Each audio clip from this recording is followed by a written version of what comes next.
대식세포가 눈, 폐, 심장, 신장, 혈관 등의 염증을 일으켜 각종 류마티스 질환을 유발한다.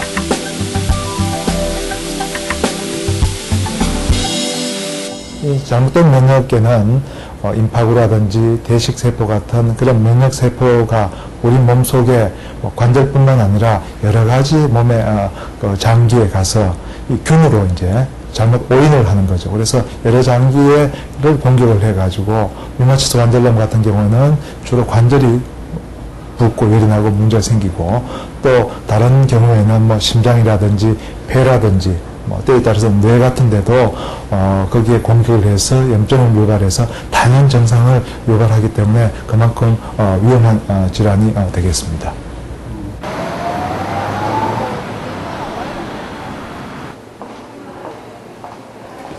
(25년째) 류마티스 관절염을 앓고 있는 정영희 씨의 정기검진 날. 예. 한 발짝 한 발짝 움직일 때마다 뼈를 끊어내는 듯한 통증으로 견디기가 힘들다.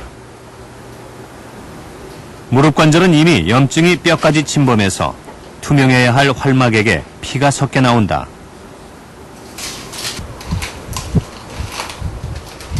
연골과 연골이 다 닳아서 이제 뼈끼리 부딪히는 상황이고, 그 류마티스 관절염의 활막이 뼈까지 이렇게 파먹고 들어가서 그 뼈가 손상됐기 때문에 그 뼈에서 나오는 피하고 섞여서 이렇게 좀 피가 섞인 활막액이 나오는 겁니다. 현재 정영희 씨의 무릎 동맥은 그 두께가 두꺼워져 동맥경화가 의심스러운 상황이다. 뇌혈관 동맥의 상태를 알아보기 위해 MRI 검사를 실시했다. 정영희 씨의 우뇌와 좌뇌를 연결하는 동맥에 거뭇거뭇하고 점 같은 것이 보인다. 동맥경화 때문에 혈관이 좁아져 있는 것이다. 거뭇거뭇하고 무슨 점같이 보이는 소견이 있습니다. 관절이 아프면 굉장히 아프지만은 이거로 인해서 생명을 잃지는 않습니다. 하지만 류마티스 관절염을 계속 앓으면은 염증이 계속 진행이 되면서 혈관에도 염증이 생기게 되고, 그로 인해서 동맥경화가 생길 수가 있고요. 그로 인해서 뇌혈관에도 동맥경화가 생길 수가 있고, 심장혈관에도 동맥경화가 생길 수 있어서 나중에는 중풍이나 심근경색증과 같은 그런 합병증이 생길 수가 있습니다. 지난 2008년 미국 국립보건원 조사에 따르면 만성 염증성 질환인 류마티스 관절염 환자는 일반인에 비해 사망률이 약 1.3배에서 3배가량 높은 것으로 나타났다. 11만여 명의 류마티스 관절염 환자를 대상으로 한 또 다른 조사에 따르면 류마티스 관절염 환자의 심혈관계 질환에 의한 사망률이 1.5배 증가했다.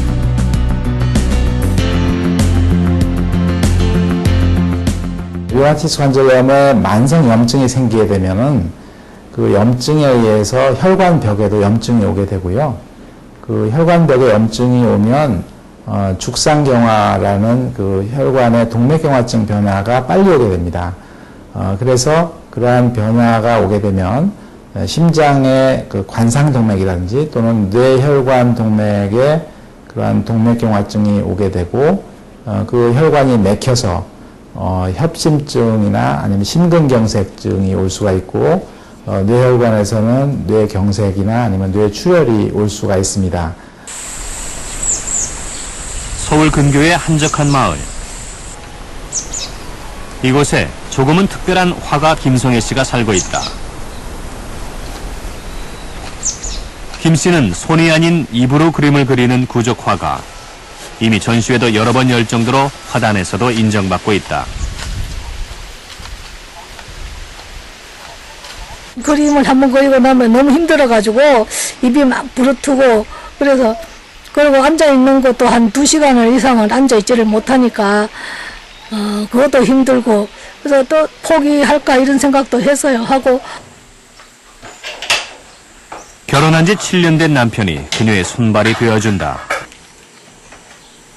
김성애 씨가 류마티스 관절염 증세를 보인 것은 7살 때부터. 6년간 움직이지도 못하고 누워있다가 겨우 회복을 하나 싶었지만 27살에 다시 재발했다.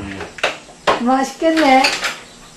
막 몸은 막 어지러워서 막 누워있으면 천장이 뱅글뱅글 도는 거예요. 그리고 살이 이제 막 일주일에 막 한 3kg서 막 빠지는 것 같고 그러더라고요.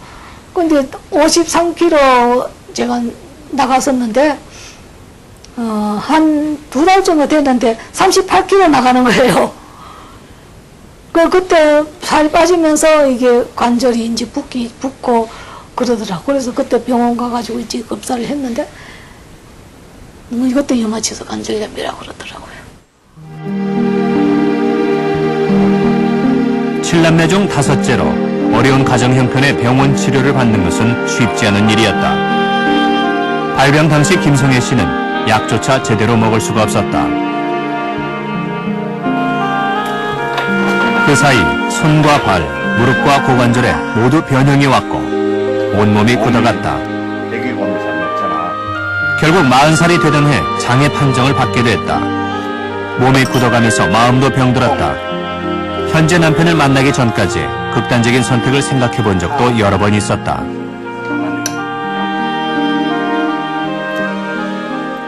뭐 조금 아프다 낫겠지 이렇게 하고 굉장히 많은 소홀하게 생각했죠. 선생님이 너 계속 약 먹어야 된다.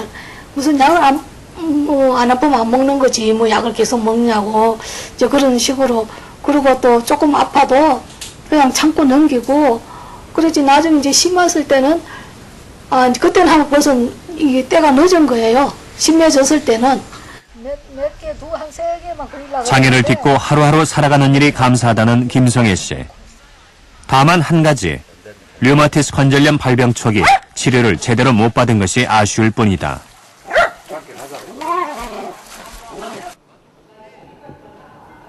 최근 조사에 따르면 류마티스 관절염 환자들이 발병 후 진단을 받기까지는 평균 1.8년이 걸렸고 진단 당시 56%가 이미 돌이킬 수 없는 뼈 손상이 진행된 것으로 나타났다.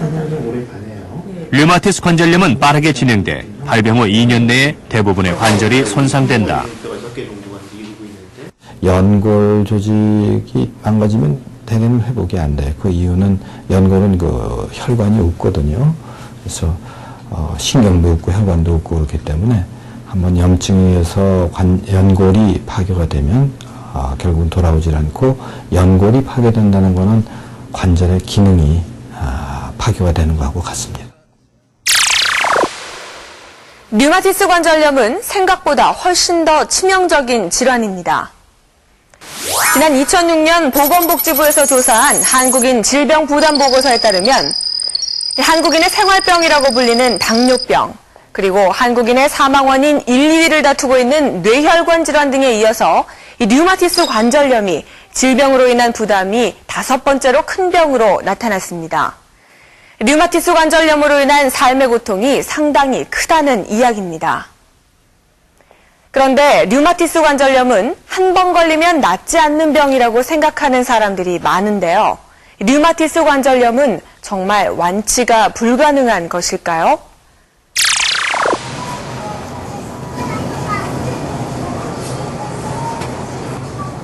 마흔살의 주부 최정숙 씨는 요즘 장보러 나오는 일이 너무 즐겁다고 한다. 가정주부의 평범한 일과지만 걸을 때마다 이렇게 다시 혼자서 걸을 수 있게 된 자신이 대견하고 감사하다. 집에 있어요. 그래서 당근을 사고 싶은데요. 불과 4년 전만 해도 무릎 관절이 손상돼 심한 통증으로 걷는 것은커녕 일어서기도 힘들었다는 최정숙 씨. 네, 감사합니다. 지금은 굉장히 좋은 상태예요. 예전에는 뭐라 그럴까, 거의 좀 절고 다니기도 하고 그래가지고 이렇게 뭐 장보러 올 때 옆에 꼭 누가 있었어요. 그냥 내가 이렇게 무거운 걸 많이 못 들으니까.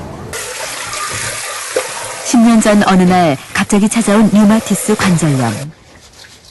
인대가 늘어난 것 같은 통증에 병원을 찾아 류마티스 관절염을 진단받았지만 대수롭지 않게 넘긴 것이 화근이었다. 6개월 후 빠른 속도로 몸에 퍼지기 시작한 류마티스 관절염. 결국 연골이 마모돼 뼈끼리 붙어버린 손목을 수술해야 하는 지경에 이르렀다. 근데 6개월 정도 지났는데 정말로 이 손이 쥐어지지가 않았고 이 무릎이 오므려지지가 않고 진짜 너무너무 아파가지고 그 통증은 정말 말할 수가 없었어요. 너 많이 먹으래. 지금은 가족의 식사를 직접 챙길 만큼 회복된 최정숙 씨.